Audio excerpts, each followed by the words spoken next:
અનિલ જ્ઞાન મંદિરની યુટ્યુબ ચેનલમાં આપનું હાર્દિક સ્વાગત છે. આજે આપણે ધોરણ 6 ના ઇંગ્લિશ વિષયમાં યુનિટ 1 વિશે શીખીશું.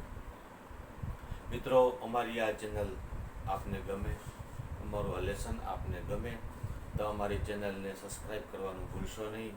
અને હા, નીચે પેલું ઘંટનું બટન છે ને, બેલનું બટન, એ અચૂક દબાવશો તો અમારા બધા જ વિડીયો આપ સુધી પહોંચી શકશે. હવે આવી જઈએ આપણે આપણા લેસન ઉપર. તો યુનિટ 1 નું પહેલું લેસન છે વેર યુ. વેર, WHERE, વેર એટલે ક્યાં, સ્થળ બતાવવા માટે, સ્થળ પૂછવા માટે વપરાતો શબ્દ છે વેર. બીજું છે વેર, WERE, ટુ બી ક્રિયાપદનું ભૂતકાળનું રૂપ વોઝ વેર. યુ સાથે હંમેશા વેર લાગશે. તો વેર યુ, તમે ક્યાં હતા. બરાબર. તો આ કાવ્યમાં એક 5 મિત્રો છે, 5 નાના નાના બાળકો છે અને એક પથારીમાં બેડ ઉપર સૂતા હોય છે. અને એમાંથી એક સૌથી નાનું બાળક છે ને એને ગમત સૂચે છે. એટલે એમ કહે છે કે ચાલો રોલ ઓવર, મતલબ ગોળ ગોળ ફરો બેડમાં. એટલે બધા બેડમાં ગોળ ગોળ ફરવા માંડે છે. એમાંથી જે છેલ્લો સૂતો હોય એનો તો બિચારાનો વારો ક્યાં આવે, ધડ કરીને પડે છે નીચે. એટલે હવે કેટલા રહે છે, 4 જણા. પછી વળી પાછું નાના બાળક સૂજે છે. એટલે વળી પાછા કહે છે roll over roll over roll over. વળી પાછા ગોળ ગોળ ગોળ ગોળ ફરે છે અને છેલ્લો પાછો પડી જાય છે. એટલે હવે 3 જ રહે છે. વળી નાના બાળકને રમત સૂજે છે એટલે વળી કહે છે કે role over roll over roll over. અને બધા પોતાની જગ્યાએ ગોળ ગોળ ગોળ ગોળ ફરવા માંડે છે. છેક છેલ્લાના ધક્કો લાગે છે અને છેક છેલ્લો પણ પડી જાય છે. હવે 2 જ જણા રહે છે. વળી નાના બાળક કહે છે કે રોલ ઓવર, આવડો મોટો બેડ હવે તો મળી ગયો. એટલે મંડ્યા ગોળ ગોળ ગોળ ગોળ ગોળ ફરવા. ફરતા ફરતા છેલ્લો પાછો પડી જાય છે. એટલે નાનો બાળક એકલું જ આખા આવડા મોટા બેડમાં રહે છે અને પછી એ કહે છે ગુડ નાઇટ. સમજી ગયા? તો અંગ્રેજીનું આ બહુ સરસ પોએમ આપણે સમજીએ, આપણે ડિટેલમાં સમજીએ. There were 5 in the bed. ત્યાં પથારીમાં 5 જણા હતા.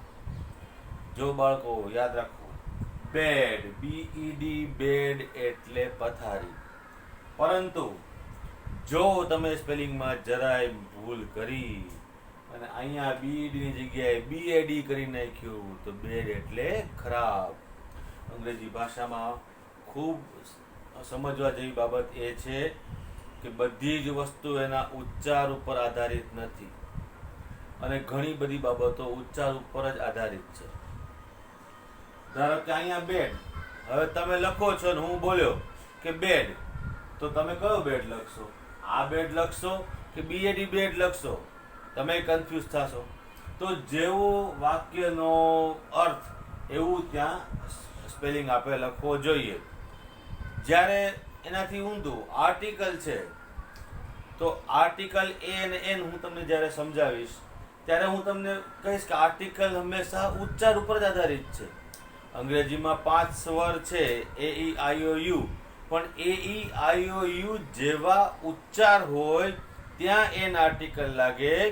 બાકીના જે 21 વ્યંજન છે ત્યાં તો એ જ લાગે, પણ એ ઉચ્ચાર નિર્ધારિત છે. સ્પેલિંગ લખતી વખતે પણ યાદ રાખવું જોઈએ અને ઉચ્ચાર પણ એના. ક્યારેક એવું થાય કે લખાય સ્પેલિંગ H થી અને ઉચ્ચાર એનો અ થાય તો આર્ટિકલ એન લાગે. અને ક્યારેક એવું થાય કે લખાય યુ થી અને ઉચ્ચાર એનો ય થાય ય, તો આર્ટિકલ એ લાગે. એટલે અંગ્રેજીમાં થોડુંક ધ્યાન રાખવું જોઈએ. અહીંયા આપણે આગળ વધીએ. There were 5 in the bed. ત્યાં પથારીમાં 5 જણા હતા. And the little one said, little one નાનું બાળક. બીજો આવ્યો and. જો and એટલે અને, and એટલે અને. કોઈ પણ વાતને આગળ વધારવાની હોય તો and અને, કોઈ પણ વાક્યને જોડવી હોય તો and અને.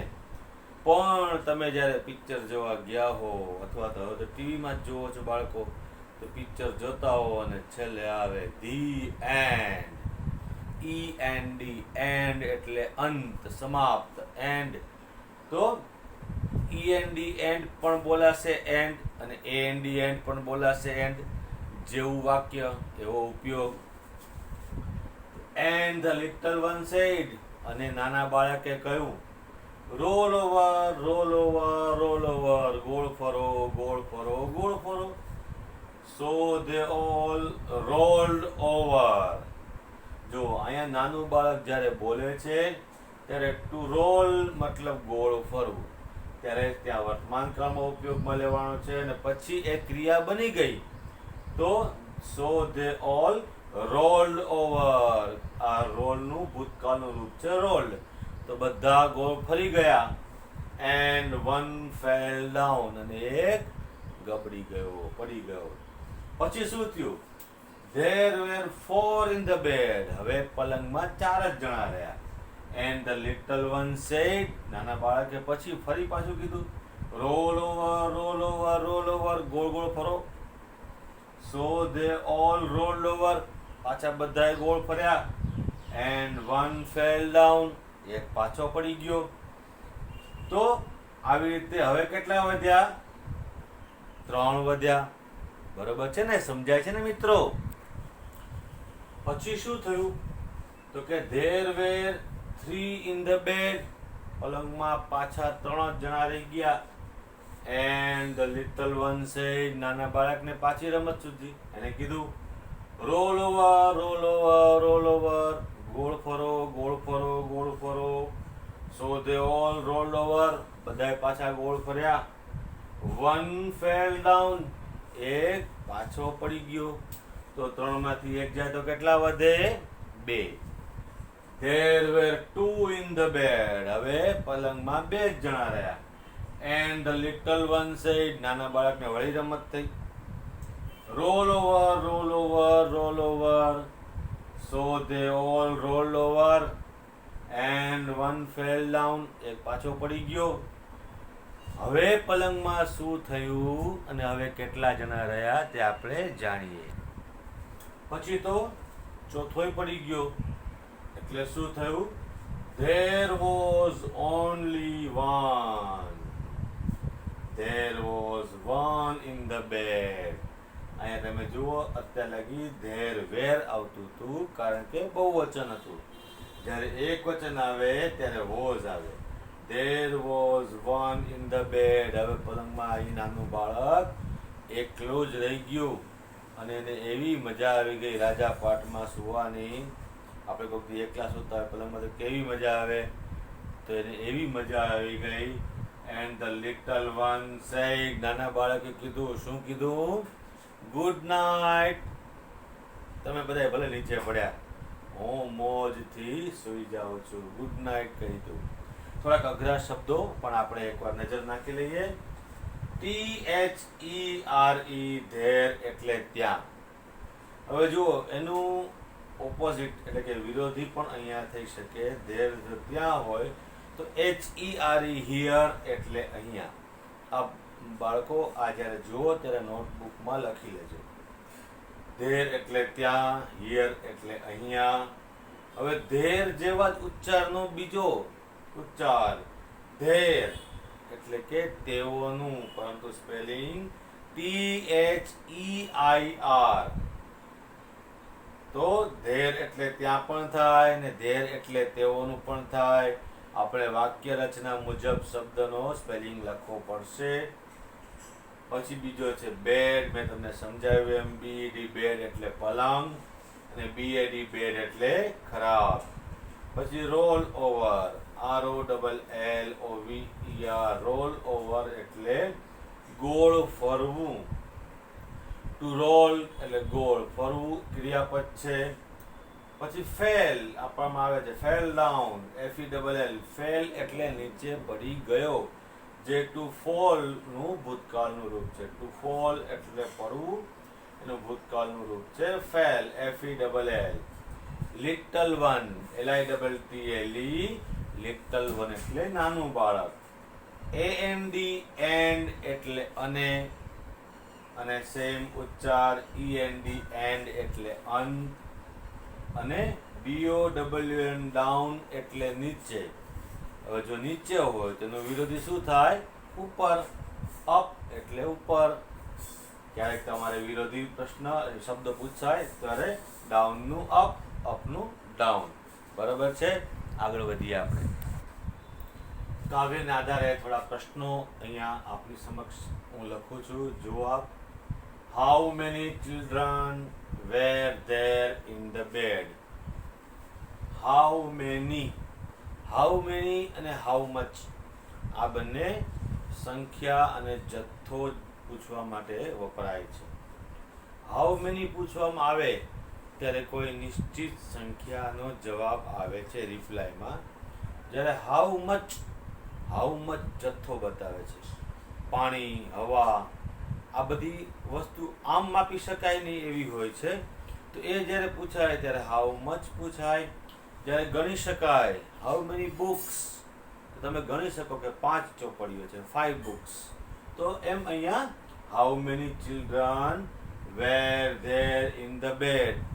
હવે મિત્રો તમે અમુક પ્રશ્નોના જવાબ પોણા ભાગના તો તમને પ્રશ્નમાંથી જ મળે.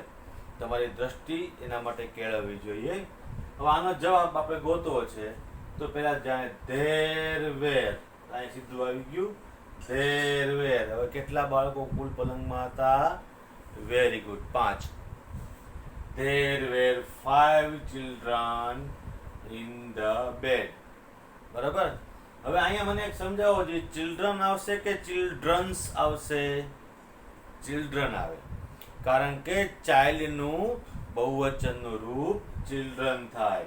ચિલ્ડ્રન એટલે બાળકો, એ હંમેશા બહુવચનનું રૂપ છે. એક વચનનું રૂપ છે ચાઇલ્ડ. ચાઇલ્ડ એટલે એક બાળક. There were 5 children in the bed. ત્યાં પલંગમાં 5 બાળકો હતા.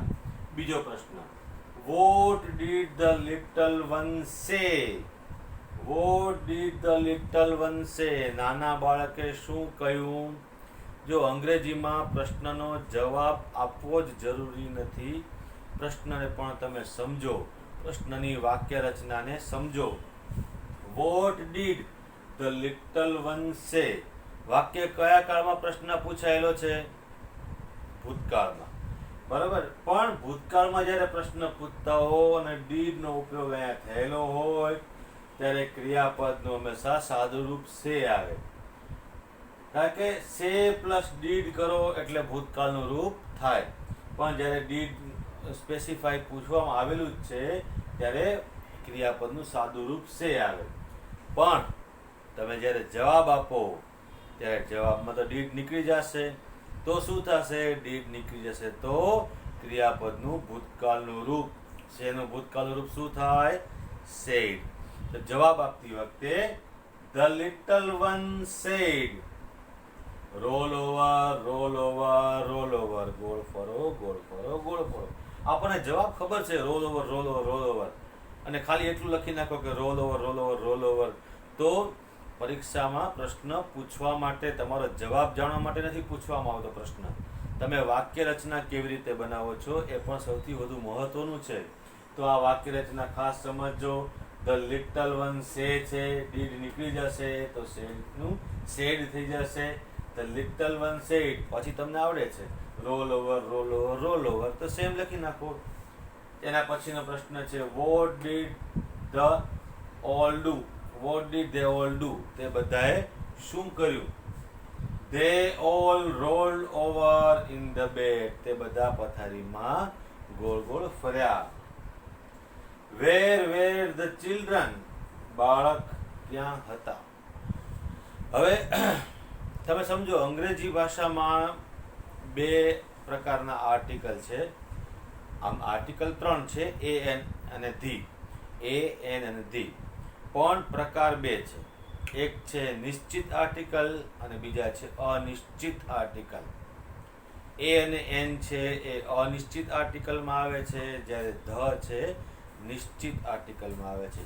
તમે કોઈ સામે આંગળી ચીંધીને કહો કે આ જ વ્યક્તિ કોણ છે, તો એની જ્યારે જવાબ આપો ત્યારે ધ આવે.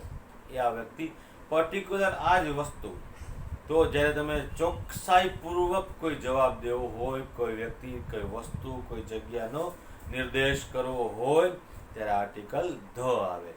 બરાબર. બાકી એ અને એન તો આપ જાણો છો કે સ્વરમાં એન આર્ટિકલ આવે અને વ્યંજનમાં એ આર્ટિકલ આવે. એ અને એન આર્ટિકલ એના ઉચ્ચારને આધારિત લખી શકાય છે, જોઈ શકાય છે. તો અહીંયા વેર ધ ચિલ્ડ્રન, બાળકો ક્યાં, ચોક્કસ બાળકો પૂછ્યા છે કે આ બાળકો ક્યાં હતા. The children were in the bed, બાળકો પલંગમાં હતા. અહીંયા જે 5 બાળકની વાત થાય છે એ જ બાળકો માટે પૂછવામાં આવેલું હતું. અને last, how many children fell down, કેટલા બાળકો, હાઉ મેની, જુઓ ફરીથી આવ્યું, કેટલા બાળકો પડી ગયા. તો વારાફરતી 4 બાળકો પડી ગયા. તો 4 ચિલ્ડ્રન ફેલ ડાઉન, 4 બાળકો પડી ગયા. આપણે અહીંયા યુનિટ 1 નું પહેલું કાવ્ય, પહેલું પોએમ વેર યુ અહીંયા પૂર્ણ કરીએ છીએ. આપ પણ નિરાંતે વાંચજો, નિરાંતે સમજજો અને અમારી આ ચેનલને સબસ્ક્રાઈબ કરજો. અનિલ જ્ઞાન મંદિરમાં આપનું હાર્દિક સ્વાગત છે. Thank you.